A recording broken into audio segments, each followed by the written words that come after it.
இன்று நாளை தமிழகம் முழுவதும் நம்முடைய பாரதிய ஜனதா கட்சியினுடைய தலைவர்கள் மாவட்ட அளவில் நம்முடைய மத்திய நிதியமைச்சர் அம்மா நிர்மலா சீதாராமன் அவர்கள் நாட்டு மக்கள் முன்பு வைத்திருக்கக்கூடிய பட்ஜெட்டை பற்றி பேச இருக்கின்றார்கள் என்று கோயம்புத்தூர்ல உங்களிடம் பேசிக் கொண்டிருக்கின்றோம். இந்த ஆண்டு பட்ஜெட் வழக்கம் போல இந்த நாட்டினுடைய வளர்ச்சியை உயர்த்துவதற்கான ஒரு பட்ஜெட்டாக அமைந்திருக்கிறது. இத்தனையோ ஆண்டுகளுக்கு பிறகு பட்ஜெட் என்பது ஞாயிற்றுக்கிழமை அன்னைக்கு மத்திய நிதி அமைச்சர் அவர்கள் நாட்டு மக்கள் முன்பு தாக்கல் செய்திருக்கின்றார்கள். தொழில்துறை மக்கள், சாதாரண மக்கள், மாத சம்பளம் வாங்குபவர்கள், வருமானம் வரி கட்டுபவர்கள், விவசாய பெருமக்கள், அனைத்து தரப்பு மக்களும் கூட இந்த பட்ஜெட்டை வரவேற்றிருக்கின்றார்கள். அதை பற்றி சுருக்கமாக அடுத்த ஒரு 10-15 நிமிடத்தில் இந்த பட்ஜெட்டினுடைய முக்கிய அம்சங்கள் என்ன, நாட்டினுடைய வளர்ச்சி எப்படி அடுத்த 25 ஆண்டுகளுக்கு திட்டமிட்டு கொடுத்திருக்கின்றார்கள் என்பதை நாம் பார்ப்போம். இந்தியா நம்ம எல்லோருக்கும் கூட தெரியும், கடந்த ஒரு 10 ஆண்டுகளாக, குறிப்பாக கடந்த ஒரு 3 ஆண்டுகளாக உலகத்தினுடைய வேகமாக வளரக்கூடிய பொருளாதார நாடாக மாறியிருக்கின்றோம். 7% மேல நம்முடைய வளர்ச்சி இருக்கிறது. இந்த ஆண்டு, குறிப்பாக இந்த அடுத்த 3 மாத காலம் அது 8% எட்டும் என்ற நம்பிக்கையை எக்கனாமிக் சர்வே பட்ஜெட்ல நாம் பார்த்திருக்கின்றோம். இன்னைக்கு நம்முடைய முக்கியமான நோக்கம், நிதி அமைச்சர் அவர்கள் சொன்னது போல, ஒன்று இந்த நாட்டினுடைய வளர்ச்சியை தக்க வைப்பது மட்டுமல்ல, வேகப்படுத்த வேண்டும். அதே நேரத்தில் கர்த்தவ்யா என்கின்ற வார்த்தையை பயன்படுத்தி இருக்கின்றார்கள். 3 கடமை. என்ன கடமையை செய்யணும்னா, முதல் கடமை என்பது நாட்டினுடைய வளர்ச்சி இன்னும் வேகமா இருக்கணும். இரண்டாவது, அந்த வளர்ச்சி என்பது எல்லா தரப்பட்ட மக்களுக்கும் வந்து சேர வேண்டும். மூன்றாவது, நாட்டு மக்களும் அந்த வளர்ச்சியில பங்கெடுப்பதற்கு அவர்களுக்கு தேவையான ஊக்கத்தை கொடுக்க வேண்டும். இந்த 3ஐயும் மையப்படுத்தியும் இந்த பட்ஜெட் இருக்கிறது. 53,50,000 கோடி ரூபாய் இருக்கக்கூடிய மொத்த பட்ஜெட் அது. 53 lakh crore பட்ஜெட் அது. ஒரு ஆண்டும் கூட நாம் பார்த்து கொண்டிருக்கின்றோம், பட்ஜெட்டும் பெரிதாகி கொண்டிருக்கிறது.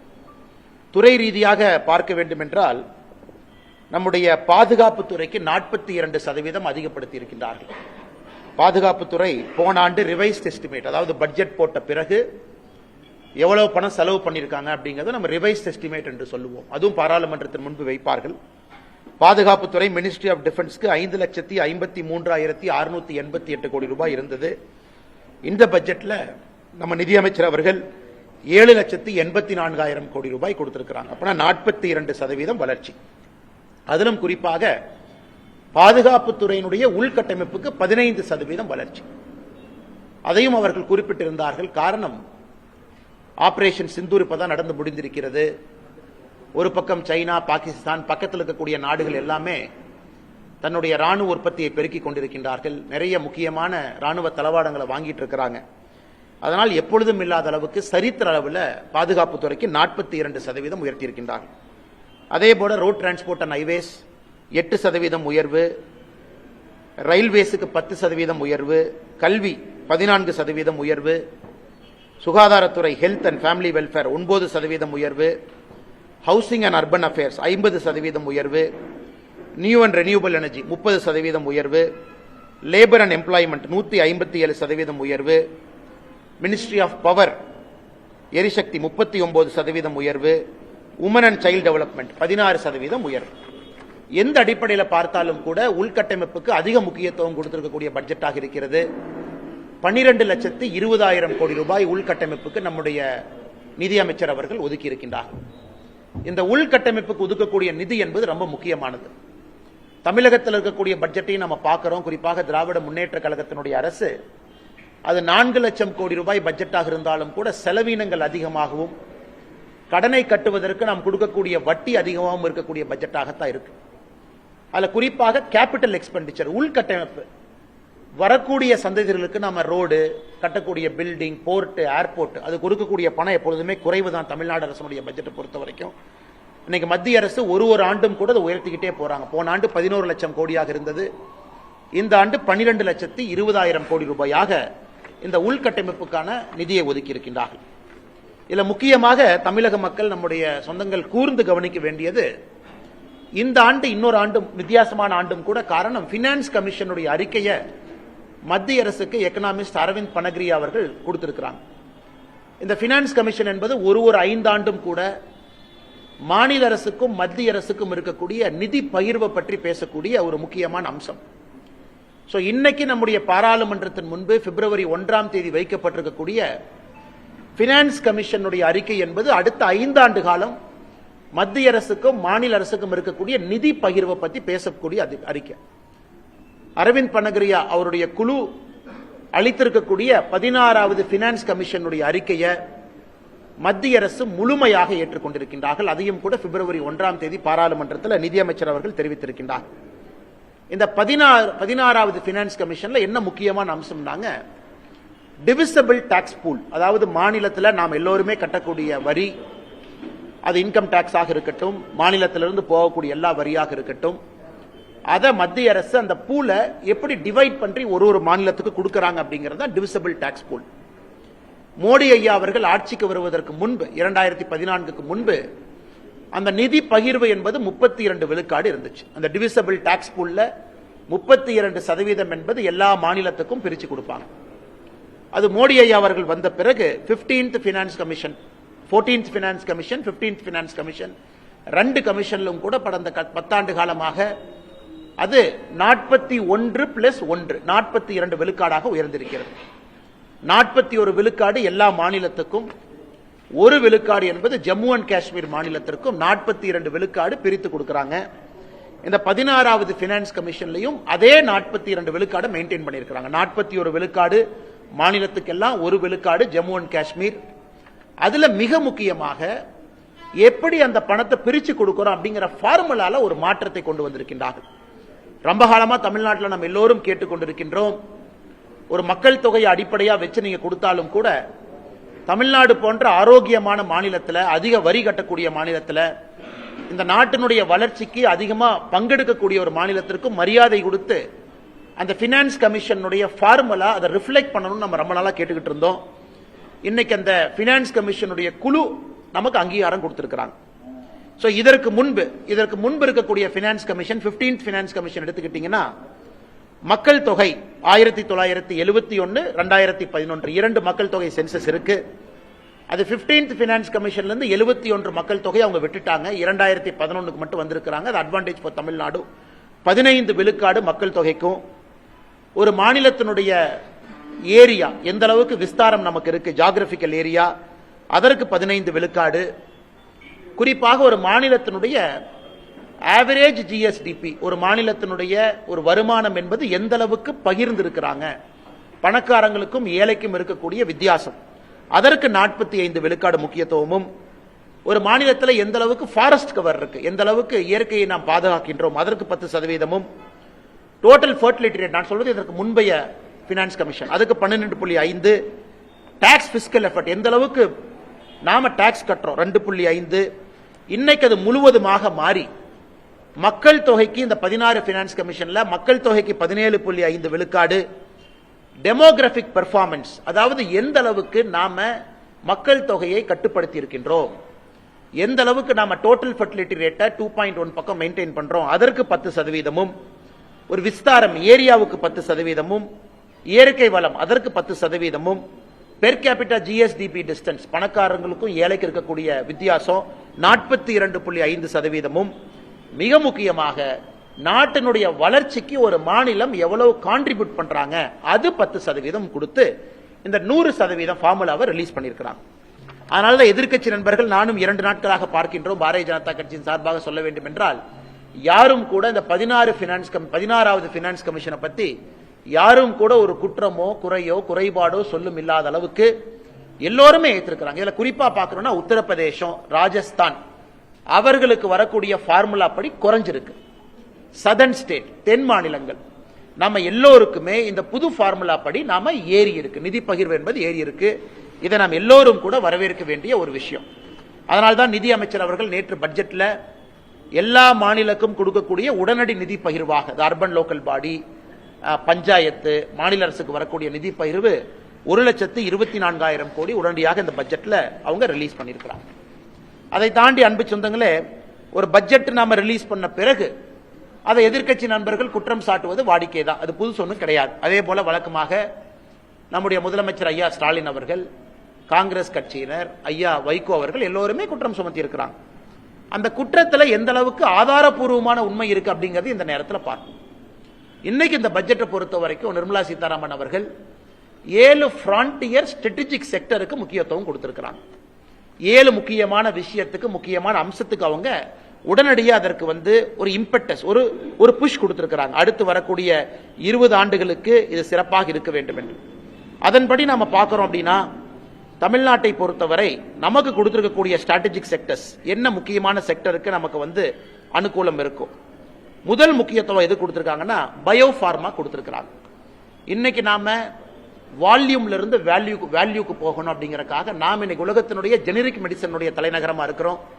இன்னைக்கு பயோ ஃபார்மா சக்தி அப்படிங்கிற ப்ரோக்ராம்ல 10,000 கோடி ரூபாய் ஒதுக்கி இந்தியாவில் இருக்கக்கூடிய ஹைதராபாத், சென்னை போன்ற எல்லாமே இன்னைக்கு யாருகிட்ட எல்லாம் நாம மருந்து துறையில முன்னணியில் இருக்கிறோமோ இதை பயன்படுத்தி, பயோ ஃபார்மா சக்தியை பயன்படுத்தி நாம் இன்னைக்கு மேனுஃபேக்சரிங் ஹப்பை உருவாக்குவதற்கான முயற்சி எடுத்திருக்கிறாங்க. செமிகண்டக்டர் மிஷன் 1, இன்னைக்கு செமிகண்டக்டர் மிஷன் 2. இன்னைக்கு நம்முடைய படித்த இளைஞர்களுக்கு வேலை வாய்ப்பை உருவாக்கி கொடுக்கணும். செமிகண்டக்டர் மிஷனுக்கு 40,000 கோடி ரூபாய் கொடுத்திருக்கிறாங்க. நம்ம வெறும் ஃபேப்ரிகேஷன் மட்டும் இல்ல, முழு இந்தியன் புரோட்டோகால் கம்ப்ளீட் ஸ்டாக் நம்ம பில்ட் பண்ண போறோம். அதற்கான மிஷின், அதற்கான உற்பத்தி, இதற்கு ஒரு இம்பார்ட்டன்ஸ் கொடுத்திருக்கிறாங்க. 40,000 கோடி ரூபாய். Electronic component manufacturing scheme ECMS, எப்படி PLI ப்ரொடக்ஷன் லிங்க்ட் இன்சென்டிவ்ல தமிழ்நாடு முதல் மாநிலமா இந்தியாவில் இருக்கும். ஆப்பிள் போன்ற பெரிய பெரிய நிறுவனங்கள் தமிழ்நாட்டுக்கு PIL மூலமா வந்திருக்கிறாங்க, PLI மூலமா. இன்னைக்கு இந்த ECMS மூலமா அதற்கும் அடுத்து வரக்கூடிய எலக்ட்ரானிக்ஸ் கம்பெனியும் தமிழ்நாட்டை நோக்கி வரப்போறாங்க. அதற்கு 40,000 கோடி ரூபாய் ஒதுக்கி இருக்கிறாங்க. ரேர் எர்த் மேக்னெட் இன்னைக்கு சைனா கண்ட்ரோல் பண்றாங்க. நம்ம ஓட்டக்கூடிய கார்ல இருந்து எல்லாத்துக்குமே இன்னைக்கு ரேர் எர்த் மேக்னெட்ஸ் வேணும். மொத்தமா ரேர் எர்த் என்று சொல்றோம்னா அரிதாக கிடைக்கக்கூடிய சில பொருட்கள். அத light rare earth, heavy rare எர்த்னு சொல்றாங்க. தமிழ்நாடு, ஆந்திரா, ஒரிசா இந்த 3 மாநிலங்கள், கர்நாடகா இந்த 4 மாநிலங்கள் இன்னைக்கு இந்தியாவில் அதிகமாக ரேர் எர்த் மினரல்ஸ் வச்சிருக்கக்கூடிய மாநிலமா இருக்கிறோம். நமக்கு செப்பரேட்டா ஒரு காரிடார் அமைச்சு கொடுத்திருக்கிறாங்க. இதுல rare earth corridor promotion, production எல்லாமே அதிகமாக செய்ய வேண்டும் என்று. கெமிக்கல் கூட நம்ம இம்போர்ட் தான் அதிகமாக பண்றோம். அதற்காக ஒரு முக்கியத்துவம் கெமிக்கலுக்கு கொடுத்திருக்கிறாங்க. Chemical park, dedicated chemical park 3 park announce பண்ணியிருக்கிறாங்க. எந்த மாநிலம் என்று சொல்லவில்லை. தமிழகம் போட்டி போட்டு நாம் அதை வாங்கணும். Tool room, equipment manufacturing, container இதையெல்லாம் உருவாக்குவதற்காக 10,000 கோடி ரூபாய் கொடுத்திருக்கிறாங்க. டெக்ஸ்டைல் அடுத்த கட்டம் செல்வதற்காக மெகா டெக்ஸ்டைல் பார்க், சம்ரத் 2.0 இதுவும் தமிழ்நாட்டுக்கு பயன்படும். மிக முக்கியமாக MSME கோயம்புத்தூர்ல நம்ம இருக்கிறோம். இன்னைக்கு சிறு குறு நிறுவனங்கள் வளர்ப்பதற்கு ஒரு பக்கம் நம்ம இத்தனை காலமா கடன் கொடுத்துட்டு இருக்கோம். அவங்களுக்கு கடன் வருது, அதை அவங்க வாங்குறாங்க, பயன்படுறாங்க. இன்னைக்கு அவங்களுடைய மூலதனம், கேபிட்டல், ஈக்விட்டி அதற்கு கொடுப்பதற்காக இந்த பட்ஜெட்ல முதலாக அதற்கு ஒரு 10,000 கோடி ரூபாய் ஒதுக்கி இருக்கிறாங்க. இப்ப ஒரு நிறுவனம் ஆரம்பிக்கணும், மூலதனத்திலேயே அரசு பங்கெடுப்பதற்காக ஈக்விட்டி இன்ஃபியூஷன் 10,000 கோடி. அதே போல மைக்ரோ என்டர்பிரைஸ்க்கு மட்டும், மைக்ரோ மீடியம் அப்படின்னு நம்ம சொல்றோம், மைக்ரோ என்டர்பிரைஸ்க்கு மட்டும் 2,000 கோடி ரூபாய் ஒதுக்கி இருக்கிறாங்க. இது முக்கியமா கொடுத்திருக்கக்கூடிய த்ரஸ்ட். இது நாம் எல்லோரும் புரிந்து கொள்ள வேண்டும். இதை தமிழ்நாடு முழுமையாக இதை பயன்படுத்தி அடுத்த கட்ட இளைஞர்களுக்கான வேலை வாய்ப்பை இது மூலமாக மட்டும்தான் உருவாக்க முடியும். Electronic component manufacturing scheme, rare earth scheme, chemical, textile park இதையெல்லாம் நம்ம செய்யணும். குறிப்பா இந்த பகுதியில் இருக்கக்கூடிய விவசாய பெருமக்களுக்கு கோகனட் ப்ரொமோஷன் ஸ்கீம் அறிவிச்சிருக்கிறாங்க. இன்னைக்கு எல்லா தென்னை மரங்களுமே 30-40 ஆண்டுகள் தாண்டி இருக்கிறது. நோய்கள் வர ஆரம்பிச்சிருக்கு. இன்னைக்கு புதிதாக அவர்கள் தேங்காய் கன்று நடுவதற்கு 1 கோடி விவசாயிகள், அதை இருக்கக்கூடிய தென்னை மரத்தினுடைய உற்பத்தியை பெருக்குவதற்கு அல்லது புதிய தென்னங்கன்றை வாங்குவதற்கு 1 கோடி விவசாயிகளுக்கு இன்னைக்கு நம்ம கோகனட் ப்ரொமோஷன் ஸ்கீமை நாம் அறிவிச்சிருக்கிறோம். அதே போல நம்முடைய பொள்ளாச்சி பகுதியில் கொக்கோ, நம்முடைய கடலூர் பகுதியில் முந்திரி, இதையெல்லாம் 2030க்குள்ள இந்தியாவில் இந்தியன் கொக்கோ, இந்தியன் கேஷ்யூ இதை பிராண்டிங்காக அதுக்கு ஒரு ஸ்கீம் அனௌன்ஸ் பண்ணியிருக்கிறாங்க. இதையெல்லாம் கூட நம்ம நிச்சயமா வரவேற்கணும். அதே நேரத்தில் மகளிர் சுயஉதவி குழு தமிழ்நாட்டில் அதிகமாக இருக்கிறோம். இன்னைக்கு மகளிர் சுயஉதவி குழுவை பொறுத்தவரை அவங்க சொந்தமாக கடை வைக்கணும். குழுவாக சேர்ந்து ஷீ மார்ட் என்கின்ற பேரில் அவங்க ஒரு கடை ஆரம்பிச்சு அதன் மூலமா நீங்களும் நானும் போய் மகளிர் சுயஉதவி குழு பொருளை வாங்குவதற்காக ஷீ மார்ட் அப்படிங்கிற ஒரு புதிய ஒரு திட்டத்தையும் கூட கொண்டு வந்திருக்கிறாங்க. ஸ்டெம் இன்ஸ்டிடியூட்ஸ், ஒரு மாவட்டத்திற்கு ஒரு கேர்ள்ஸ் ஹாஸ்டல். தமிழ்நாட்டில் நமக்கு தெரியும், திராவிட முன்னேற்ற கழகம் நம்ம கேர்ள்ஸ் ஹாஸ்டல் ஆரம்பிச்சிட்டோம்னு சொல்லிட்டு இருக்கிறாங்க. அது நம்ம பத்திரிகை நண்பர்களுக்கு தெரியும். அதற்கான நிதி யாரு கொடுக்குறாங்க, அதான் அதில் ஆச்சரியம். தமிழ்நாட்டில் திராவிட முன்னேற்ற கழகம் ஆரம்பித்து விளம்பரப்படுத்தக்கூடிய கேர்ள்ஸ் ஹாஸ்டலுக்கான நிதியும் மத்திய அரசு தான் கொடுக்குறாங்க. அதனால் இன்னைக்கு அந்த கேர்ள்ஸ் ஹாஸ்டல் இன்னைக்கு இந்தியா முழுவதுமே ஒரு மாவட்டத்திற்கு, குறிப்பா ஸ்டெம் இன்ஸ்டிடியூட்டுக்கு ஒரு கேர்ள்ஸ் ஹாஸ்டலுக்கு கொண்டு போறாங்க. அது ரொம்ப முக்கியமான ஒரு விஷயம். இத்தனை செய்தும் கூட நேற்று நம்முடைய வைகோ அவர்கள் கோயம்புத்தூர் ஏர்போர்ட்ல ஒரு பேட்டி கொடுத்திருந்தாங்க. ஐயா அவர்கள் இவங்க காத்துல கோட்டை கட்டி கொண்டிருக்கின்றார்கள், எப்படி இந்தியாவுடைய வளர்ச்சியை பெருக்குவாங்க, எப்படி இந்த நாடு அடுத்த கட்டம் போகும் கேட்டிருந்தாங்க. இன்னைக்கு நாம் இவ்வளவு செய்தும் கூட 53 லட்சம் கோடி ரூபாய்க்கு ஒரு பட்ஜெட் போட்டும் கூட நம்முடைய டெப்ட் ஜிடிபி ரேஷியோ, அதாவது நம்முடைய கடனும் நம்முடைய ஜிடிபிக்கு இருக்கக்கூடிய ரேஷியோ 55 விழுக்காடுல இருக்கு. இது ஒரு ஆரோக்கியமான விழுக்காடு. அதே போல நம்முடைய பிஸ்கல் டெபிசிட், வரவுக்கும் செலவுக்கும் இருக்கக்கூடிய அந்த கேப், பிஸ்கல் டெபிசிட்டும் 4.3% இருக்கு. இவ்வளவு செய்தும் கூட ஒரு ஆரோக்கியமான ஒரு சூழ்நிலையை நாம உருவாக்கி இருக்கிறோம்.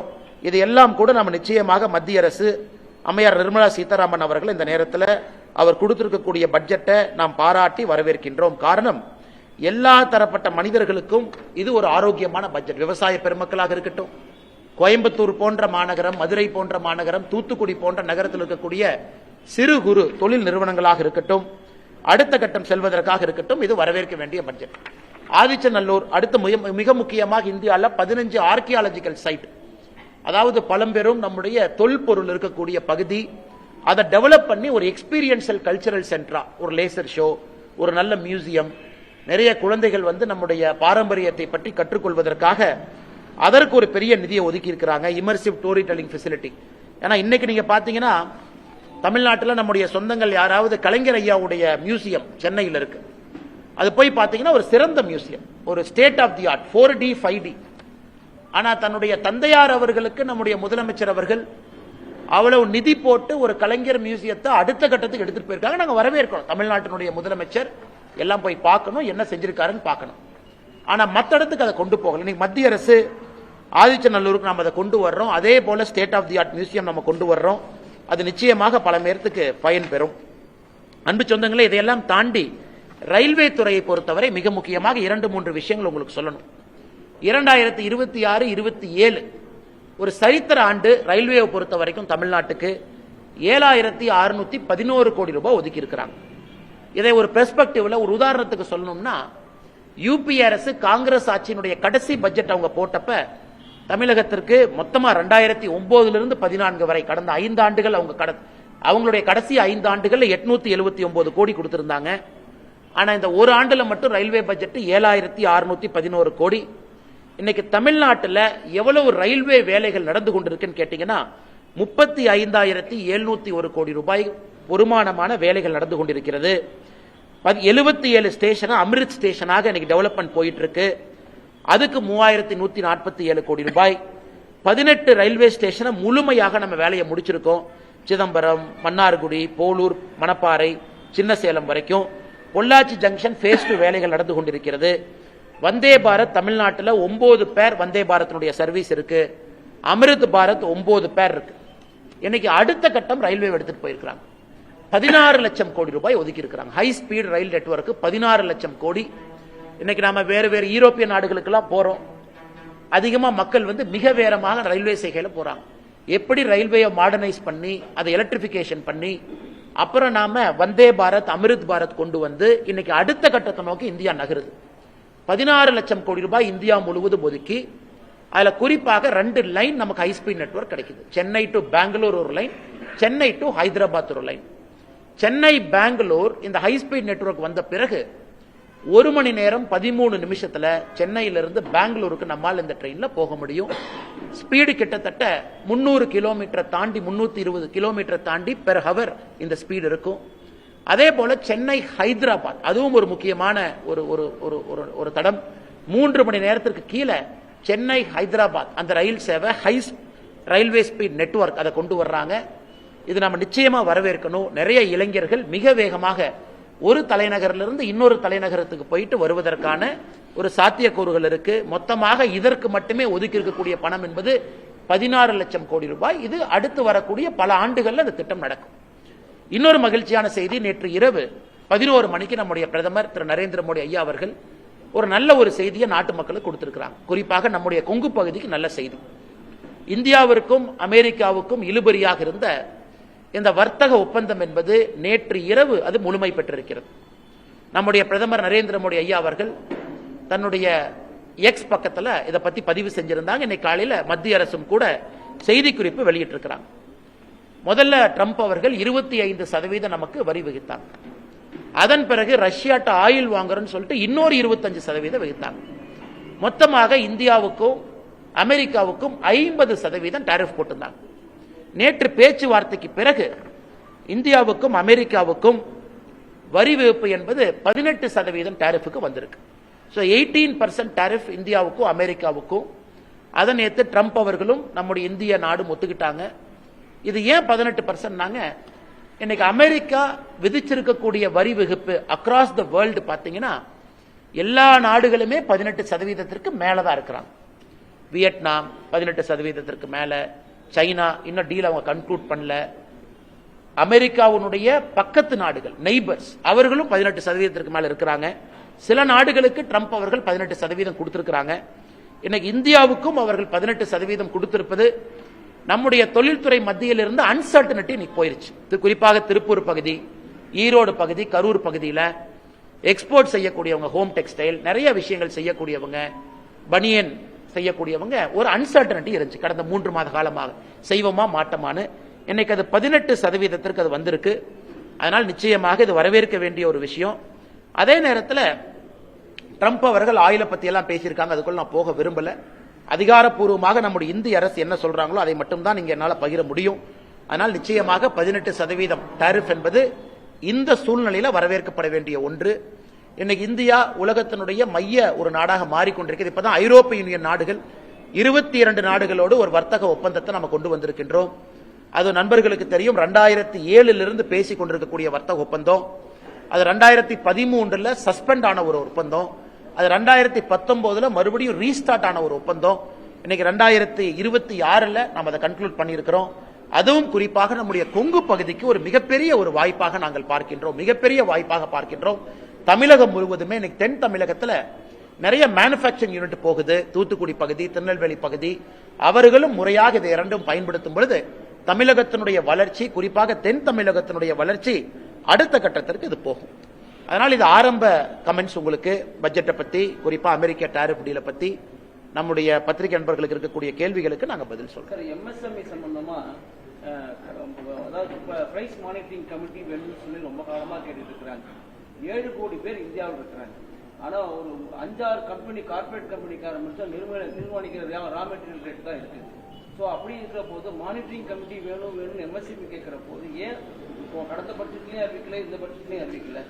ஆனா ஒரு பட்ஜெட்டை பொறுத்த வரைக்கும் எல்லா மக்களுக்கும் எல்லா விதமான எதிர்பார்ப்புகளும் இருப்பது நியாயமான எதிர்பார்ப்பு தான். எல்லோருக்குமே எல்லாம் வேண்டும் என்று நினைக்கக்கூடிய நியாயமான எதிர்பார்ப்பு தான்.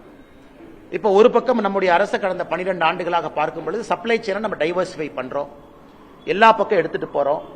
அதுவும் குறிப்பாக சகோதரருக்கு தெரியும், 12,20,000 கோடி ரூபாய் உள்கட்டமைப்பு நம்ம சொல்லியிருக்கோம். அதுல 7 லட்சம் கோடி ரூபாய்க்கு மேல அது எம்எஸ்எம்இ இருந்து அது வாங்க போறாங்க. அதனால எம்எஸ்எம்இயை பொறுத்தவரை ஹிஸ்டாரிக்கலி அதிக எம்எஸ்எம்இ இருக்கிறாங்க. இன்னைக்கும் 10,000 கோடி ரூபாய் ஈக்விட்டி இன்ஃபியூஷன், மைக்ரோ என்டர்பிரைஸ்க்கு 2,000 கோடி ரூபாய் ஏற்கனவே சொன்னதுதான். அதனால இன்னைக்கு பிரைஸ் மானிட்டரிங் கமிட்டி, அதுக்கு ஒரு பக்கம் competition commission of India CCI இருக்கு, அவங்க கொலூட் ஆகிறாங்களா அப்படின்னு பாக்குறாங்க. இன்னைக்கு எல்லா நாட்டிலையுமே காலகட்டத்தில் டாடா ஒரு காலத்தில், பிர்லா ஒரு காலத்தில், ரிலையன்ஸ் ஒரு காலத்தில், அதானி ஒரு காலத்தில் எல்லாமே பெரிய பெரிய நிறுவனங்கள் இருப்பது வாடிக்கை தான். ஆனா இன்னைக்கு அதையும் தாண்டி சிறு குறு நிறுவனங்கள் வளர வேண்டும் என்பதற்காகத்தான் இவ்வளவு நோக்கம். இந்த 10,000 கோடி ரூபாய் ஒதுக்கிறது, 2,000 கோடி ரூபாய் ஒதுக்கிறது, அவர்களுக்கு தேவையான கடனை கொடுப்பது எல்லாமே சிறு குறு நிறுவனங்கள் வேகமாக வளரணும், அவங்க இடத்தை கெட்டியா புடிச்சுக்கணும் அப்படின்னு. ஆனால் அவர் சொல்வது அநியாயமான கோரிக்கை என்று சொல்லல, அதற்கான காலரும் சூழமும் வரும் பொழுது, ஏன்னா நீங்க இன்னைக்கு சிறு குறு நிறுவனத்திற்கு பிரைஸ் மானிட்டரிங் கமிட்டி கொண்டு வரும் பொழுது அது பல விஷயத்தை பாதிக்கும். ஒரு பக்கம் நம்ம ஜிஎஸ்டி வச்சிருக்கோம், பல விஷயங்களை பாதிக்கும். இன்னொரு பக்கம் நிதி பகிர்மானம் இருக்கு, இன்னொரு பக்கம் பினான்ஸ் கமிஷனுடைய அறிக்கை இந்த ஆண்டு நாம ஏற்றிருக்கோம். அதனால் பொறுத்திருப்போம். ஒரு ஆண்டும் கூட ஒரு இம்ப்ரூவ்மெண்ட் வரும். அதே நேரத்தில் எம்எஸ்எம்இ எக்ஸ்பான்ஷனும், எம்எஸ்எம்இக்கு வரக்கூடிய சப்ளை செயின் டைவர்சிபிகேஷனும் நம்முடைய மத்திய அரசு திட்டமிட்டு அதை பெருக்கிக் கொண்டிருக்கின்றார்கள் என்கின்ற கருத்தை இந்த நேரத்தில் நான் பகிர்ந்து கொள்ள வேண்டும்.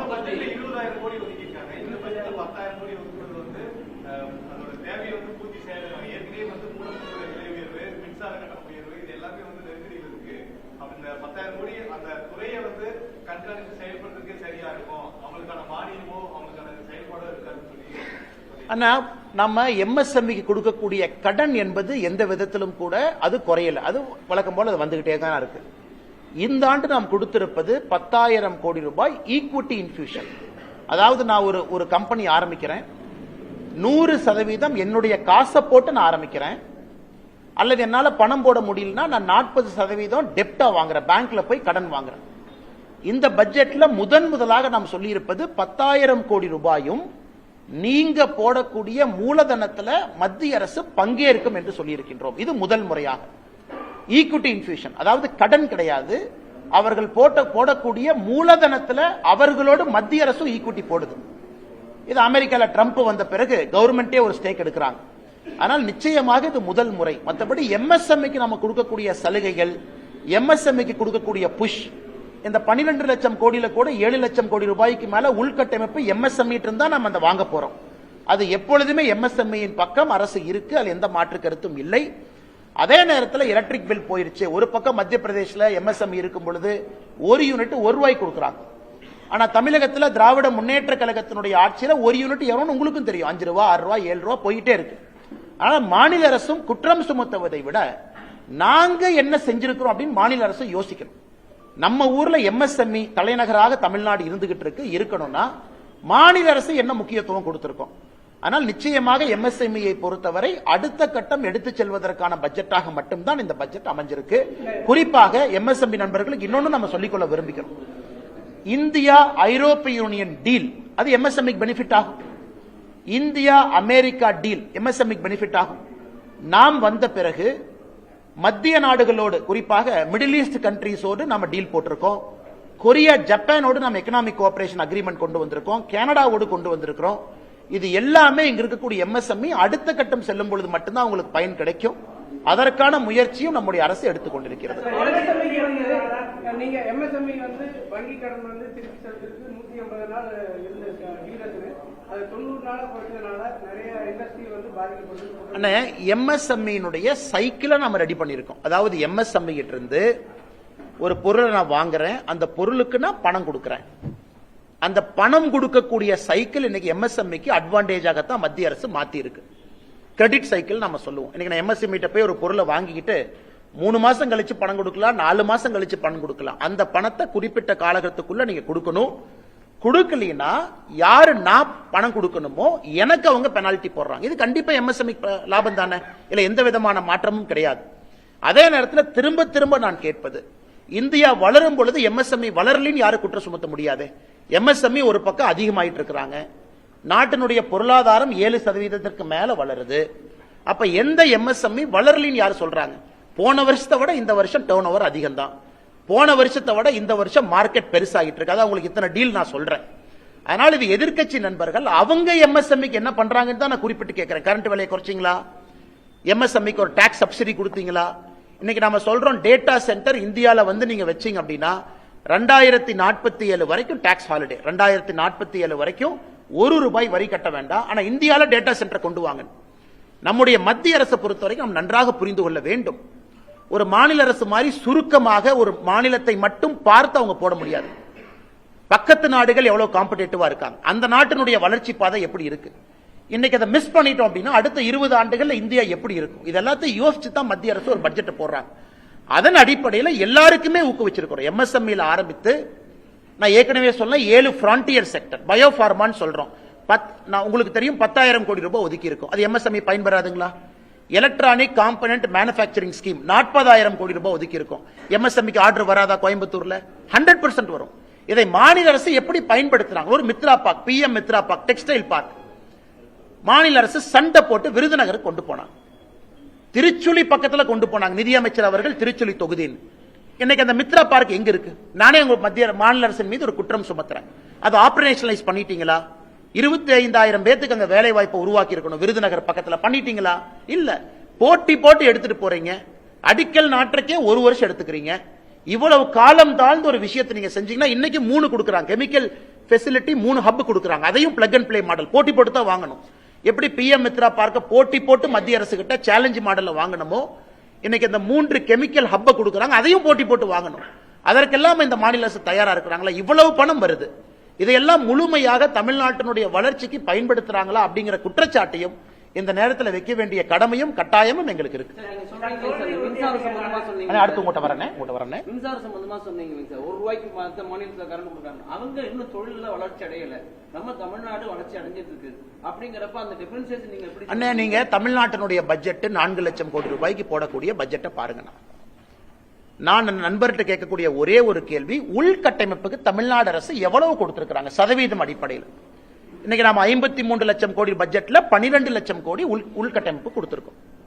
ஆல்மோஸ்ட் இன்னைக்கு நாம 25% தாண்டி போயிட்டு இருக்கிறோம். நல்லா யோசிச்சு பாருங்க, 25% தாண்டி உள்கட்டமைப்பு மட்டுமே அந்த பணத்தை போடுறோம். ஆமா, இந்திய அரசும் கடன் வாங்கி இருக்கு, இந்திய அரசு வட்டி கட்டணும், அதையும் செஞ்சாகணும். பென்ஷன் கொடுக்கணும், அதையும் செஞ்சாகணும். ஒரு டிபார்ட்மெண்ட்டுக்கும் பணம் கொடுக்கணும், அதையும் செய்யணும். இன்னைக்கு தமிழ்நாடு அரசை பொறுத்தவரை இன்னைக்கு தமிழ்நாடு அரசு போடக்கூடிய பட்ஜெட் உள்கட்டமைப்பு கிடையாது. கடன் வாங்கி 10 லட்சம் கோடி வாங்கியாச்சு. ஒரு ஆண்டும் கட்ட வேண்டிய தொகை அதிகம், கட்ட வேண்டிய வட்டி அதிகம். ஏன்னா தமிழ்நாடு பட்ஜெட்டை பத்தி நான் பேசல, இதை தமிழ்நாடு பட்ஜெட் போட்ட பிறகு நம்ம பிரஸ் மீட்ல தெளிவா பேசுவாங்கன்னா. அப்ப எந்த விதமான கரண்ட் சப்சிடி கொடுக்கலாமே, ஏன் கொடுக்க மாட்டாங்க? அவ்வளவு சப்சிடி கொடுக்கக்கூடிய தமிழ்நாடு அரசு தொழில்துறை வளரும், அதன் மூலமா 4 பேருக்கு வேலை கிடைக்கும், கொடுக்கலாமே, ஏன் கொடுக்க மாட்டாங்க? மத்திய அரசு, மத்திய பிரதேஷ், உத்தரப்பிரதேச பத்தி நம்ம பேசுறோம். அவங்க ₹1 கொடுக்கறாங்க, கரெக்ட். இங்கிருந்து எத்தனை பேர் போறாங்க? எத்தனை பேர் இங்கிருந்து புதுசா எக்ஸ்பான்ஷன் அங்க போறாங்க? எத்தனை பேர் தமிழ்நாட்டில இருந்து குஜராத்துக்கு போய் செமிகண்டக்டர் யூனிட் போட்டிருக்காங்க? அதையெல்லாம் ஏன் இங்க பண்ணல? அதே போல இவர்கள் நடத்துவது வெறும் காட்சி பொருள் மட்டும்தான். 4 பேர் உட்கார்ந்துக்கிறாங்க, வந்தாங்கிறாங்க. 3 நாள் கழிச்சு அதே கம்பெனி இன்னைக்கு ஆந்திராக்கு போகுது. விசாகப்பட்டினம் உலகத்தினுடைய டேட்டா சென்டரா மாறிட்டு இருக்கு. ஏன் அது சென்னை மாறி இருக்கக்கூடாது? கூகுள் ஏன் விசாகப்பட்டினம் போச்சு, ஏன் அது சென்னையில் இருக்கக்கூடாது? அதனால் பட்ஜெட் என்பது எல்லா மாநிலத்திற்கும் பொதுவாக ஒரு ஆப்பர்ச்சுனிட்டி கொடுத்திருக்கிறாங்க. அதுவும் இன்னைக்கு பினான்ஸ் கமிஷனை பத்தி முதலமைச்சர் ஒரு பாராட்டுனாவது கொடுத்திருக்கணும்ல. 16வது பினான்ஸ் கமிஷன் இன்னைக்கு இவ்வளவு விஷயங்கள் நாங்க கேட்டோம். நானும் கேட்டேன், நீங்களும் கேட்டீங்க, போன வருஷம் முதலமைச்சரும் கேட்டார்.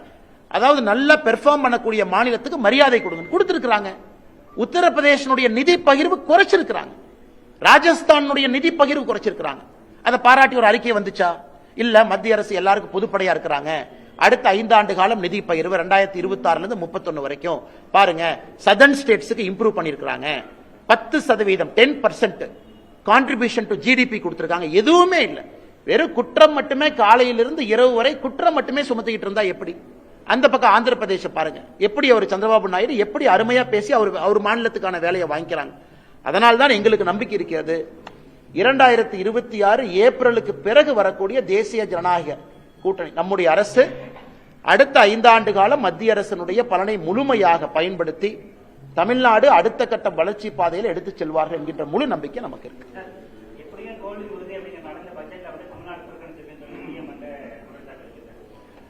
அண்ணா, இன்னைக்கு முதலமைச்சர் அவர்கள் ஒரு விஷயத்தை புரிஞ்சுக்கணும். நான் இவ்வளவு சொன்னதெல்லாம் தமிழ்நாட்டுக்கு இல்லையாங்கண்ணா, இவ்வளவு சொன்ன தமிழ்நாட்டுக்கு இல்லையா? 16 லட்சம் கோடி ட்ரெயின் நெட்வொர்க் இந்தியா முழுவதும் 2 லைன். எந்த மாநிலத்துக்கு 2 லைன் கொடுத்திருக்காங்கன்னு பாருங்கண்ணா. 2 லைன் கொடுத்திருக்கிறோம், முக்கியமா 2 லைன்.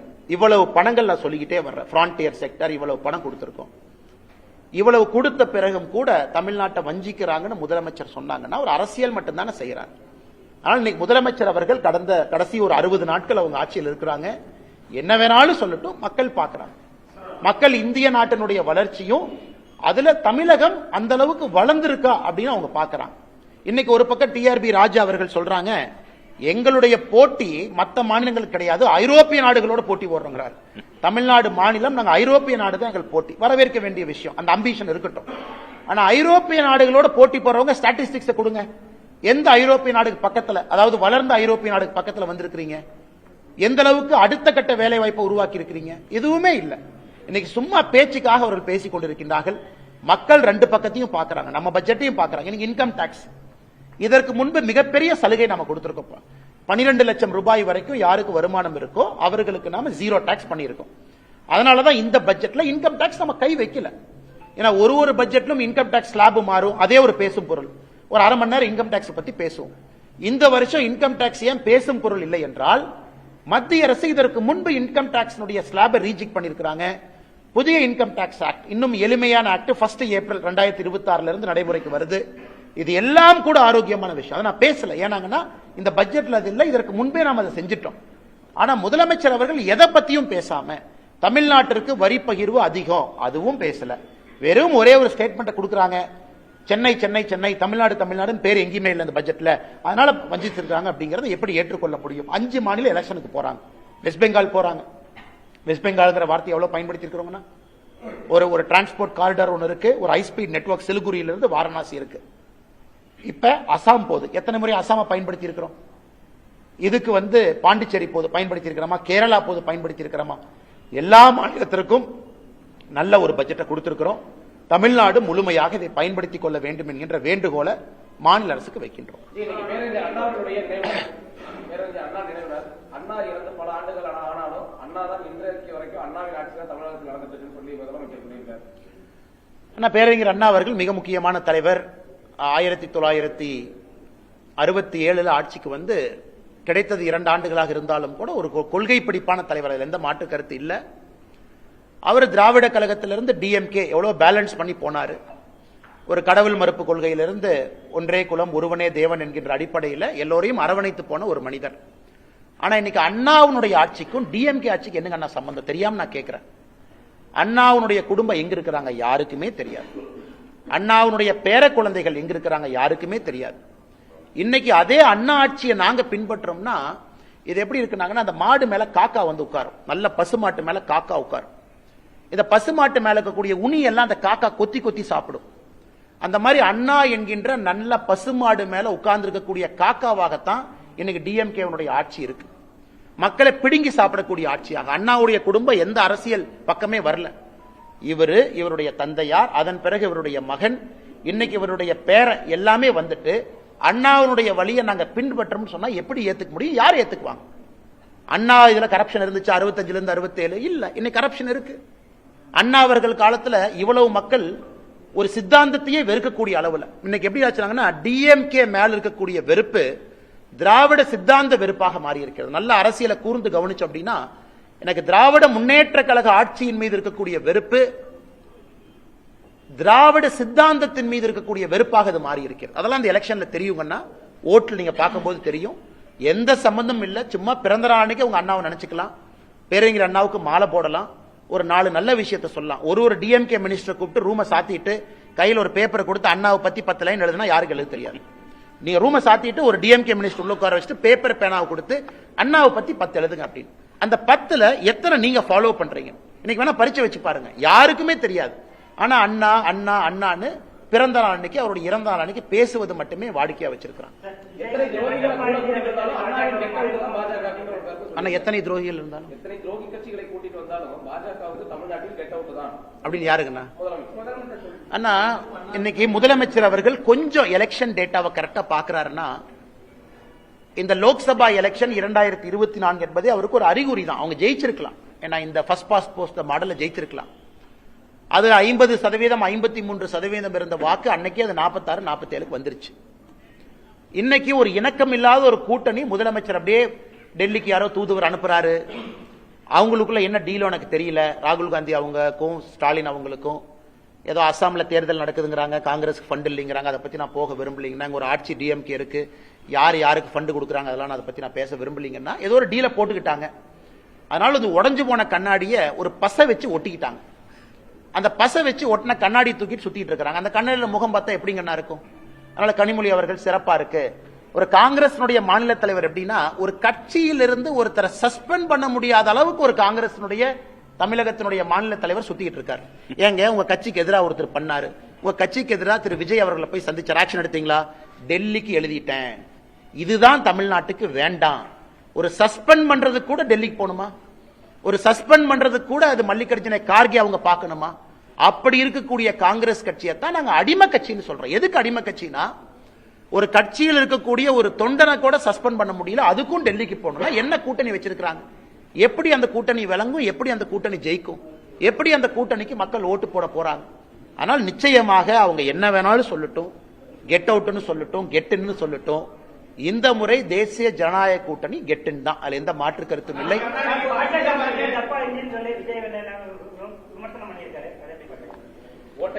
அண்ணா நான் பெரும்பாலும் அப்படின்னு யார் சொன்னாங்கன்னா ஓகே அண்ணா, நான் விஜய் அவர்களை பொறுத்தவரை நான் என்னோட கமெண்ட் எப்பவுமே மாறலிங்கன்னா, அரசியலுக்கு வந்திருக்கிறாரு, வரவேற்கிறோம், மக்கள் முன்னாடி இருக்கட்டும், அவர் எல்லாம் பேசட்டும், இவிஎம் மிஷின் பதில் சொல்லும். ஆனா விஜய் அவர்கிட்ட இன்ஜின் இருக்கான்னு எனக்கு தெரியலையே. அட்லீஸ்ட் எங்க கிட்ட இன்ஜின் இருக்கு, டபுள் இன்ஜின் இருக்கு. விஜய் அவங்க இன்ஜினியே நம்ம பார்க்கலையே. அது இன்ஜின் இருக்கா, இல்ல கார்பரேட்டர் இருக்கா, அந்த இன்ஜினை ஸ்டார்ட் பண்ற ஆள் இருக்கா, அந்த இன்ஜின் வந்து ஒரு சேசியில மாட்டுவாங்களான்னு. வண்டி இல்ல, சேசி இல்ல, இன்ஜின் இல்ல, அதுக்குள்ள போடுற பெட்ரோல் இல்ல, டீசல் இல்ல. ஆனா இன்னைக்கு விஜய் அவர்கள் தமிழ்நாட்டில் ஒரு அரசியல் கட்சி இன்ஜினை பத்தி பேசக்கூடாதுன்னா அது திரு விஜய் அவர்கள் இன்ஜினை பத்தி பேசக்கூடாது. ஒருவேளை 234 தொகுதியில கேண்டிடேட் போடுறாரு, ஒத்துக்கிற இன்ஜின் இருக்கு. 234 கேண்டிடேட்டும் மக்கள் ஏத்துக்கிறாங்க, அதுக்கு போடுற பெட்ரோல் இருக்கு. விஜய் வெளியே வந்து வீதி வீதியாக தெரு தெருவாக பிரச்சாரம் பண்றார், சேசி இருக்கு. மக்கள் ஓட்டு போட்டு ஒரு நல்ல சதவீதம் வர்றாரு, அந்த வண்டி ஓடுது. இன்ஜினே இல்ல, சேசி இல்ல, பெட்ரோல் இல்ல, டீசல் இல்ல. அவங்க எல்லாம் இன்னைக்கு பாரதிய ஜனதா கட்சியை பார்த்து டப்பா இன்ஜின், இந்த இன்ஜின். அடுத்து திரு ஸ்டாலின் அவர்கள் சொன்னது, இன்னைக்கு டிஎம்கே எப்படின்னாங்கன்னா, ஐயா அந்த எல்லாம் ஓடி போயிட்டாங்கன்னா, அந்த ஸ்கூல் ஹாஸ்டல்ல, காலேஜ் ஹாஸ்டல்ல பாத்ரூம்ல போய் சில பேர் கிறுக்குவாங்க. இந்த கறிக்கட்டை எடுத்துட்டு போய் பாத்ரூம்ல கிறுக்குவாங்க. நம்மள இந்த பப்ளிக் பாத்ரூம் போனா கறிக்கட்டையில கிறுக்குவாங்க. இன்னைக்கு அந்த மாதிரி கிறுக்கக்கூடிய கட்சியாக திமுக மாறி இருக்கு. போஸ்டர் ஒட்டுறானுங்க, ஏமா ஒட்டுறானே தெரியாது. இந்த பாத்ரூம்ல கிறுக்கிறவன் அசிங்கமா இந்த காலையில் 2 மணிக்கு போய் இந்த பொது கழிப்பிடத்துல முகத்தை மூடிட்டு போய் கறிக்கட்டையில் எழுதிட்டு வருவான். இன்னைக்கு திமுக கார டப்பா இன்ஜின் ஒட்டுறானா, காலையில முகத்தை மூடிட்டு போய் ஒட்டிட்டு வர்றான். ஏன்னா உனக்கே தெரியும் நீ ஒட்டுறதே ஒரு நான்சென்ஸ். தமிழ்நாடு மக்கள் அதை ஏத்துக்க மாட்டாங்கன்னு தெரியும். அதனால இவங்க சும்மா போய் போஸ்ட் ஒட்டுட்டோம். நேத்து பார்த்தேன் சென்னையில வந்து இந்த பட்ஜெட்ல தமிழ்நாட்டுக்கு அல்வா கொடுத்துட்டாங்கன்னு. ஒரு அல்வா வாங்கி கொடுத்தது எப்படி இருந்துச்சுன்னா, டிஎம்கே ஆட்சி 5 வருஷம் முடிஞ்சு தமிழ்நாட்டு மக்களுக்கு அல்வா கொடுத்ததாகத்தான் நான் பார்த்தேன். சென்னை முழுவதுமே ஒரு கையில் ஒரு போஸ்டர் வச்சுக்கிட்டு அல்வா கொண்டே வீடு வீடா கொடுத்துக்கிட்டு இருந்தாங்க. அதனால முதலமைச்சர் அவர்கள் கஷ்டப்பட்டாரு, அப்படி இப்படின்னு பண்ணார். ஆனா ஒண்ணுமே கிரவுண்ட் லெவல்ல ரிஃப்ளெக்ட் ஆகல. சட்டம் ஒழுங்கு தரிகட்டு போயிருக்கு. இதையெல்லாம் இன்னும் ஒரு 50-60 நாள் தானா நீங்களும் பார்க்க போறீங்க, நாங்களும் பார்க்க போறோம்.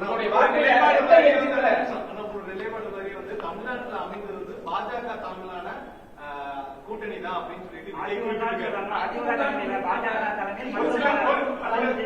6 மாதத்துக்கு முன்பு நீங்க அந்த பேரே சொல்லாம சொல்லிருக்கீங்க, தேசிய தமிழ்நாடு கூட்டணி தான். அதே வந்து விஜய் வந்து சொல்லிருக்காரு அப்படிங்கிற போது அந்த அமைப்பு தான் இருக்கா தமிழ்நாட்டுல? அண்ணா ஒரு விஷயத்தை புரிஞ்சுக்கணுங்க, நாங்க எல்லாமே ஒரு கட்சியினுடைய தொண்டர்கள். விருப்பு வெறுப்பு இருந்தாலும் கூட எங்களுடைய தலைவர்கள் முடிவு செய்த பிறகு நாங்கெல்லாம் களத்துல பாடுபடுறோம். தமிழகத்தில் இருப்பது அனைத்து இந்திய அண்ணா திராவிட முன்னேற்ற கழகம் தலைமையிலான தேசிய ஜனநாயக கூட்டணி. இந்த எலெக்ஷனுக்கு போறோம். இதற்கு முந்தைய முதலமைச்சர், இன்றைய முதலமைச்சருடைய வேட்பாளராக இருக்கக்கூடிய அண்ணன் எடப்பாடி பழனிசாமி அவர்கள் தலைமையில் நாங்க போறோம் களத்துக்கு. இதை நம்முடைய தலைவர்கள் எல்லாம் முடிவு பண்ணிட்டாங்க. எதுக்கு பிரச்சாரம் நடந்தாச்சு, கீழே எங்க தொண்டர்கள் வீதி வீதியாக தெரு தெருவாக வேலை பார்க்கறாங்க. இன்னைக்கு விஜய் அவர்கள் எப்படின்னாங்கன்னா, நான் ஏற்கனவே சொன்னேன்னா அவரை சும்மா நான் தேவையில்லாம ஒரு குற்றம் சுமத்த விரும்பல, அரசியலுக்கு வந்திருக்கிறாங்க, பண்ணட்டும். ஆனா இன்னைக்கு பேசும் பொழுது அவருக்கு என்னன்னா, மக்கள் கைத்தட்டணும், விசில் அடிக்கணும், அவங்க வந்து ஏதாச்சும் ஆரவாரமா பேசணும். அதற்காகத்தான் விஜய் அவர்களுடைய பேச்சு இருந்ததாகத்தான் நான் பார்க்கிறேன். அது ரொம்ப சப்ஸ்டன்ஸா மக்களை சிந்திக்க வைக்கிற அளவுக்கு, எதற்காக நான் இத்தனை கட்சிகளை தாண்டி உங்களுக்கு ஓட்டு போடணும், உங்க பாலிசி என்ன, உங்க ப்ரோக்ராம் என்ன, நீங்க தமிழ்நாட்டுக்கு என்ன செய்ய இதுவரைக்கும் செய்யாதது என்ன செய்ய போறீங்க அப்படிங்கறத நான் பார்க்கலீங்கன்னா. சோ விசிலுக்காக ஒரு கைத்தட்டலுக்காகத்தான் விஜய் அவர்கள் பேசினாங்க. அதுலதான் அந்த கூட்டணியை பத்தி பேசினதாக மட்டும்தான் நான் பார்க்கிறேன். அதுல ஒரு சப்ஸ்டன்ஸும் ஒரு டெப்த்தும் தமிழ்நாட்டு மக்களை சிந்திக்கக்கூடிய விதத்தில் இருந்ததா நான் பார்க்கல. அதனால அதை அப்படியே கடந்து நாம போயிடலாம். எல்லோருக்குமே தெரியும், 4 பேர் நாளை சொல்லத்தான் செய்வாங்க. அதை பற்றி எங்களுக்கு கவலை இல்லை. சமமான கல்வி, டாஸ்மாக் எதிர்ப்பு, இந்த தேர்தல் அதுல முக்கியத்துவம் கொடுமா பாஜக தேர்தல் அறிக்கையில? அண்ணா இன்னைக்கு எங்களுடைய முன்னாள் மாநில தலைவர், முன்னாள் ஆளுநர் அக்கா தமிழிசை அவர்கள் தமிழ்நாடு முழுவதுமே இன்னைக்கு சுற்றுப்பயணம் செய்ய இருக்கிறாங்க. அந்த குழுவோடு மக்களுடைய எண்ணங்களை பிரதிபலிக்கக்கூடிய வகையில வண்டிகள் இன்னைக்கு எல்லா மாவட்டத்துக்கு போயிருக்கு. அதுல மக்கள் இன்னைக்கு அந்த பெட்டியில போட போறாங்க என்ன வேணும். நாங்கள் உறுதியாக இருக்கின்றோம், ஒரு ஆரோக்கியமான தமிழ்நாட்டை எடுத்துட்டு போகணும். அதே நேரத்தில் இன்னைக்கு அனைத்து இந்திய அண்ணா திராவிட முன்னேற்ற கழகம் அவங்க ஒரு தேர்தல் அறிக்கையை கொண்டு வர போறாங்க. பாரதிய ஜனதா கட்சியினுடைய தேர்தல் அறிக்கை இது சம்பந்தப்பட்ட தலைவர்கள் கலந்து பேசி அதை வெளியே கொண்டு வரணும். அது என்னுடைய இலாக்கா இல்லை, என்னுடைய சப்ஜெக்ட் இல்லை. நான் இன்னைக்கு பேசுறது பட்ஜெட்டை பத்திங்கன்னா அந்த இலாக்கா அந்த சப்ஜெக்ட் பேசுறதுக்கு நயினார் அண்ணா இருக்கிறாங்க, தமிழிசை அக்கா இருக்கிறாங்க. அதனால அவர்கள் பதில் சொல்வார்கள். இது எப்படிப்பட்ட எனக்கு ஒரு தனிப்பட்ட முறையில் ஒரு கனவு இருக்கு. கட்சியின் அடிப்படையில் ஒரு தனிப்பட்ட மனிதனுடைய கனவெல்லாம் கட்சியினுடைய அறிக்கையில் வருவதற்கான சாத்தியக்கூறுகள் இருக்காது. அது இருப்பதற்கான வாய்ப்பும் இல்லை நடைமுறை அரசியல்ல. அதனால் 2026 தேர்தல் அறிக்கையை பொறுத்தவரை ஒரு கட்சி அலையன்ஸை லீட் பண்றாங்க. மற்ற கட்சிகள் தேர்தல் அறிக்கையை தயாரிக்கும் பொழுது பிரச்சனை இல்லாத அளவுக்கு அந்த அறிக்கை இருக்கணும். அதெல்லாம் பக்குவப்பட்ட தலைவர்கள் இருக்கிறாங்க. அதை அவர்கள் முறையாக கொண்டு வருவாங்க. அந்த சம்பந்தப்பட்ட தலைவர்கள்ட்ட நீங்கள் அந்த கேள்வியை கேட்குமாறு அன்போடு கேட்டுக்கொள்ளுங்க. இன்னைக்கு வந்து அண்ணன் கேள்வியை கேட்கிறார்.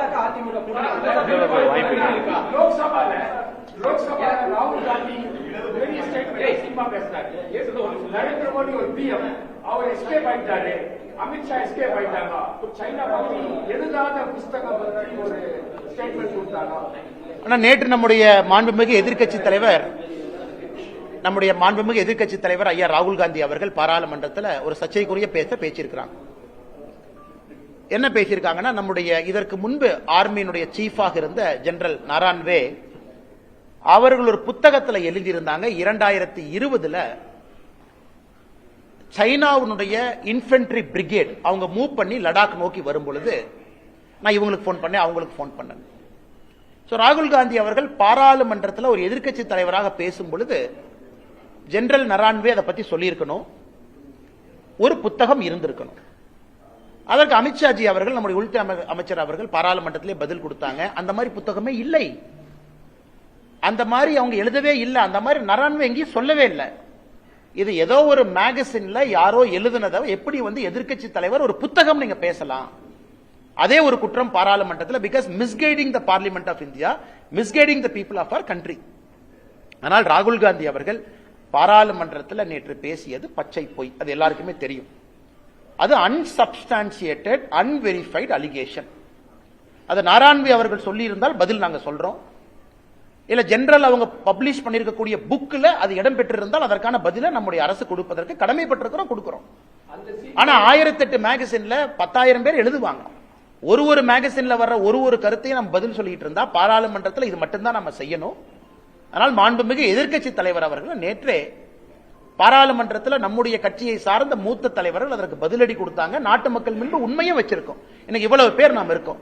ராகுல் காந்தி அவர்கள் சொன்னது உண்மையா இருந்தா இன்னாரும் அந்த புக்கை நீங்க போட்டிருப்பீங்க, இன்னாரும் அந்த மேஜரை போய் நீங்க இன்டர்வியூ பண்ணிருப்பீங்க, இன்னாரும் அந்த மேஜர் ஜெனரல் இன்னாரும் நீங்க இவ்வளவு விஷயம் சொல்லியிருப்பீங்க. எதுவுமே இல்லை, ஒரு பச்சை பொய்ய பாராளுமன்றத்தில் சொல்றாங்க.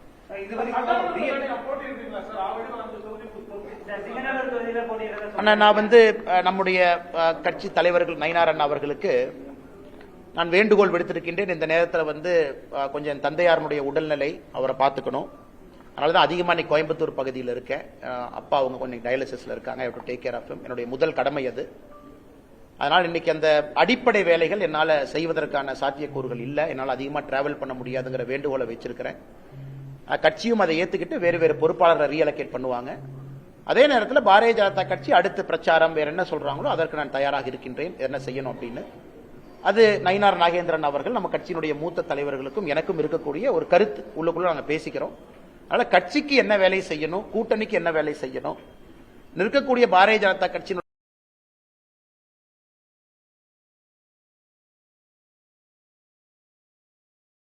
அந்த வேலையை செய்வோம். இப்போதைக்கு அதிகமா டிராவல் பண்ண முடியாத சூழ்நிலை எனக்கு இருக்கு. அதனால அதையும் கட்சி புரிஞ்சுக்கிட்டாங்க. சம்பந்தப்பட்ட நேரத்தில் என்ன வேலை, தேர்தல் நிற்பதா இல்லையா, இதெல்லாம் செய்யணுமான்னு கட்சி சொல்லட்டுங்கன்னா அதுக்கப்புறம் நான் பேசுறேன். சிங்கநல்லூர் தொகுதிக்கு வேறு ஒரு பொறுப்பாளரை இந்த கட்சியிலிருந்து நியமனம் பண்ணுவாங்கன்னா வேற ஒரு தலைவர் வருவாங்க, பண்ணுவாங்க. தமிழ்நாட்டினுடைய 6 இதுக்கும் பண்ணுவாங்க. ஆனா அதற்கான காலமும் சூழ்நிலையும் இன்னும் நிறைய இருக்கு. இன்னும் ஒரு 30-40 நாட்கள் இருக்கு. கட்சி என்ன சொல்லுது அப்படின்னு தெரிஞ்சுக்கிட்ட பிறகு உங்ககிட்ட நான் பேசுறேன். அண்ணா 2024 பாராளுமன்றத்தில் இங்க நான் நின்றுருக்கேன். அப்ப கோவை மக்களுக்கு பதில் சொல்ல நான் கடமைப்பட்டிருக்கிறேன். மக்கள் வீட்டுக்கு ஒரு பெட்டிஷனோடு வந்தா இங்க நான் அவைலபிளா இருக்கணும். அவங்க இல்ல நீங்க அங்க வாங்க இங்க வாங்கன்னு சொல்லக்கூடாது. அதற்கு ஒரு வீடு இருக்கணும். 2010 இருந்து என்னுடைய மாமனாருடைய வீடு இங்கிருந்து அடுத்த தெருவில் இருக்கு, அங்க தங்கிட்டு இருக்கேன். இன்னைக்கு நான் சொந்தமாக ஒரு வாடகை வீட்டில் தங்குறேன். மக்கள் பார்ப்பதற்கு ஒரு இடம் வேண்டும். அதனால விலாசம் அது எங்க இருக்கிறேன், சென்னையில் இருக்கேன், சென்னையும் போயிட்டு இருக்கேன், கட்சியினுடைய பணி. இன்னைக்கு அதிகமா இந்த பகுதியில் இருக்கேன். காரணம் தந்தையாருடைய உடல்நிலை காரணமாக. அதனால் தேர்தலில் அடுத்து என்ன பண்ணுவீங்க, எங்க நிப்பீங்க, இதை பண்ணுவீங்களா, அதை பண்ணுவீங்களா, டெல்லி போவீங்களா, இதை பண்ணுவீங்களா, எதுவுமே எனக்கு தெரியாது. கட்சி என்ன சொல்லுதோ அந்த நேரத்தில் உங்கள்கிட்ட நான் பேசுறேன்.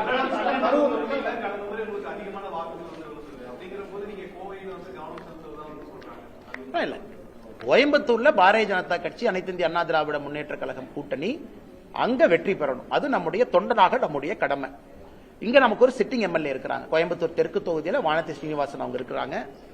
அவர்கள் மறுபடியும் கட்சி அக்காவை நில்லுங்கன்னு சொல்லும் பொழுது அக்கா வெற்றி பெற்று மறுபடியும் பெரிய அளவில் அவங்க போகணும், இன்னும் அதிகமான மெஜாரிட்டியோடு போகணும். அதெல்லாம் எங்களுடைய கடமை. அதே நேரத்தில் பாராளுமன்ற தேர்தல், இதற்கு முன்பு வேறு வேறு காலகட்டத்தில் பாரதிய ஜனதா கட்சியினுடைய வளர்ச்சி, இதெல்லாமே அனைத்து இந்திய அண்ணா திராவிட முன்னேற்ற கழகத்தினுடைய சட்டமன்ற உறுப்பினர்கள் நிறைய இருக்கிறாங்க. ஆனால் இந்த பகுதி முழுவதுமே தேசிய ஜனநாயக கூட்டணி வெற்றி பெற வேண்டும். அதான் எங்களுடைய அடிப்படை நோக்கம். இல்ல இண்டிவிஜுவல் அம்பிஷன், தனிப்பட்ட ஒரு எண்ணம் அப்படிங்கிறது இங்க கிடையாது. 2026 பொறுத்த வரைக்கும் அது தெளிவா இருக்கு. யார் முதலமைச்சர் ஆகணும் தெளிவா இருக்கு. கட்சி யாருக்காக வேலை பார்க்குது தெளிவா இருக்கு. அகில இந்திய தலைவர்கள் என்ன சொல்லி இருக்கிறாங்க அதுவும் தெளிவா இருக்கு. அதற்காக நாங்க எல்லோரும் வேலை பார்க்கிறோம். சாரி, உங்க கேள்வி. கட்சி தொண்டர்களை பொறுத்தவரை அண்ணாமலையும் ஒரு தொண்டன் தான். கட்சி தொண்டர்களோடு இணைந்து பணிபுரியணும். அதனால என்ன கட்சி சொல்லுதோ கேட்பதற்கு நாம கடமைப்பட்டிருக்கிறோம். அதனால இன்னும் ஒரு மாசம் சரியான நேரத்தில் உங்ககிட்ட பேசுறேங்க.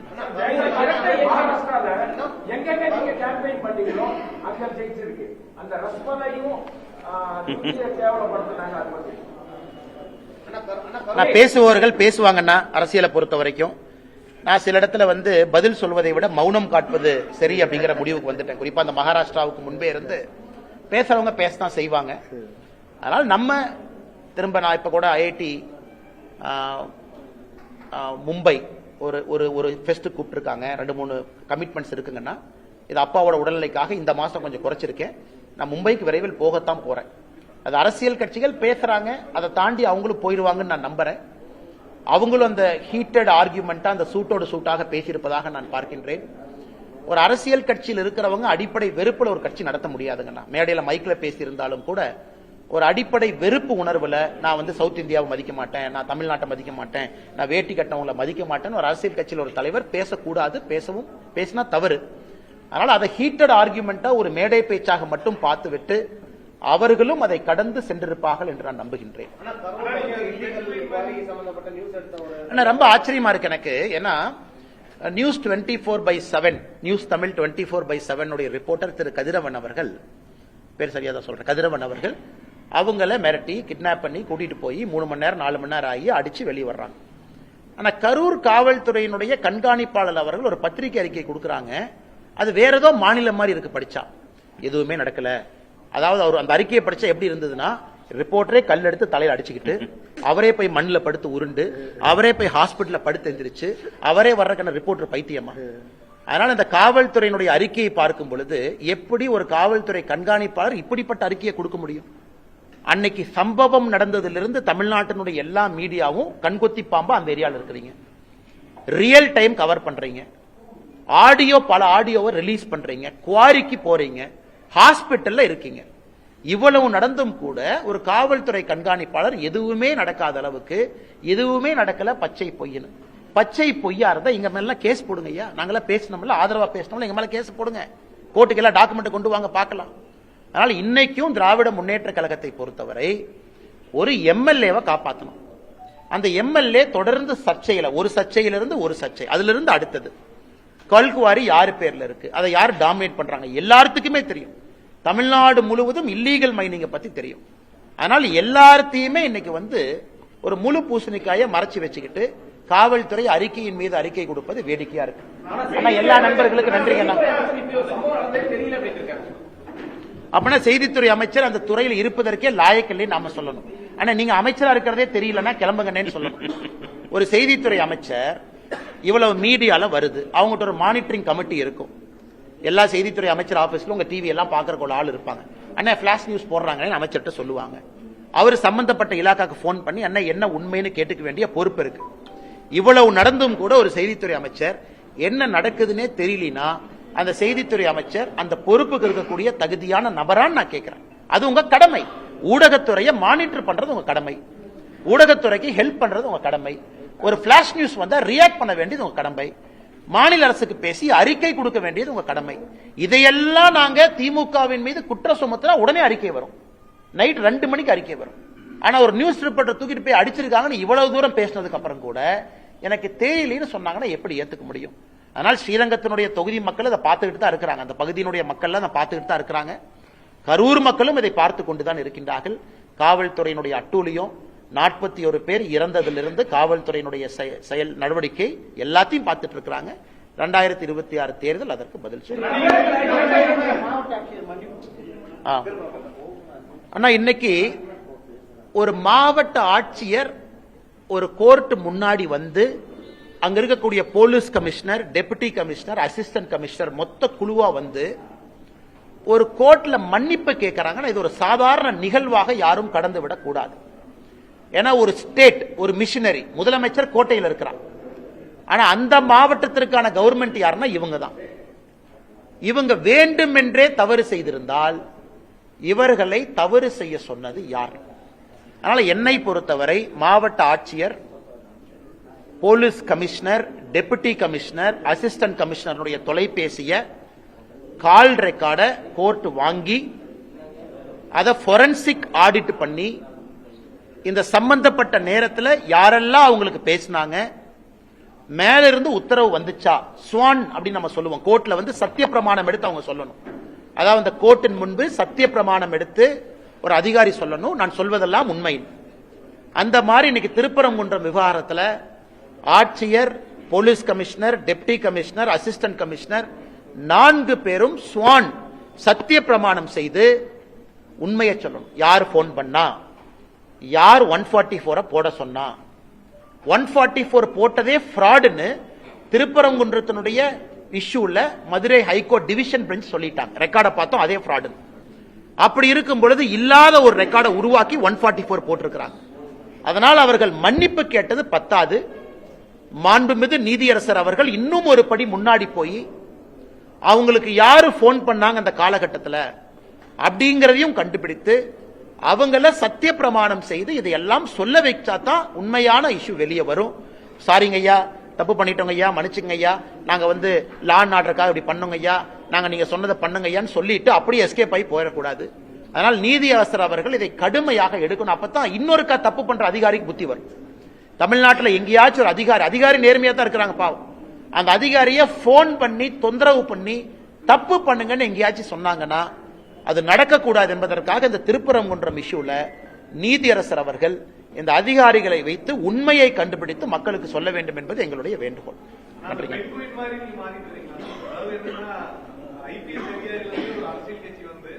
அரசியல் கட்சியில வந்து அதிகபட்சமே வந்து மக்கள் முன்னாடி போட்டிட்டு வெற்றி பெற்று மக்களுக்கு சேவை செய்யறதா? நான் வந்து கட்சி என்ன சொல்றதோ நான் செய்யறேன். அதே சமயம் வந்து அரசியல்ங்கிறது நீங்க முன்னாடியே பல இடத்துல சொல்லிருக்கீங்க, நான் ஐபிஎஸ்ஆவே இருந்திருக்கலாம் அப்படிங்கிற மாதிரி. அப்படிலாம் எங்கேயும் சொல்லிங்கன்னா நான் கேட்டதுக்காக நான் சொல்றேன். இப்ப ஏன் எல்லாம் பெண்குயின் பேசுறீங்க அப்படின்னா, அந்த ஒரு பெண்குயின் அது தனியாக அதனுடைய பாதையை தேர்ந்தெடுத்து அந்த பெண்குயின் தனியா போனனால இன்னைக்கு எல்லாருமே திடீர்னு அந்த ஒத்த பெண்குயினை பாக்குறாங்க. ஆனா அது வந்து 2017 வந்து அந்த டாக்குமெண்ட்ரி 8 வருஷமா அந்த பெண்குயின் எல்லாம் மறந்துட்டாங்க. இன்னைக்கு எல்லாரும் அந்த பெண்குயின், அந்த ஒத்த பெண்குயின் எங்கேயான்னு எல்லாம் கேட்கிறாங்க. ஆனா சில நேரத்தில் அந்த ஒத்த பெண்குயினாக இருப்பதும் தவறில்லை என்றுதான் நினைக்கின்றேன். நன்றிங்கண்ணா.